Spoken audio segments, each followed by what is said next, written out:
तुम्ही नुसतं शेअर मार्केटमध्ये एंट्री केली आहे का किंवा अजून तुम्ही तुमच्या ट्रेडिंग करिअरला सुरुवात केलेली नसेल तर डेमो ट्रेडिंग काय आहे हे समजून घेणं तुमच्यासाठी उपयुक्त ठरेल.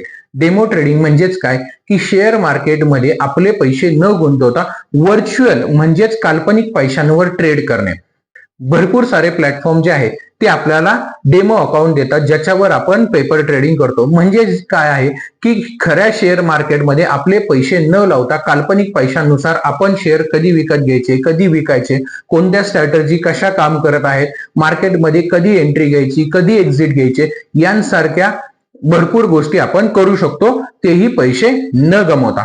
पेपर ट्रेडिंगमुळे आपली ट्रेडिंग सायकोलॉजी जी आहे ते सुधारते आणि आपण योग्य ते निर्णय घेतो. जर तुम्ही शेअर मार्केटमध्ये नवीन आलेला असाल तर पेपर ट्रेडिंग तुमच्यासाठी एक उत्तम टूल ठरू शकतो. याच्यामुळे जे आहे तुम्ही तुमचे पैसे न गमवता ट्रेड करता आणि जेव्हा तुमचा आत्मविश्वास वाढेल तेव्हा जे आहे ते तुम्ही तुमचे खरे पैसे घेऊन शेअर मार्केटमध्ये व्यवस्थितपणे ट्रेड करू शकता.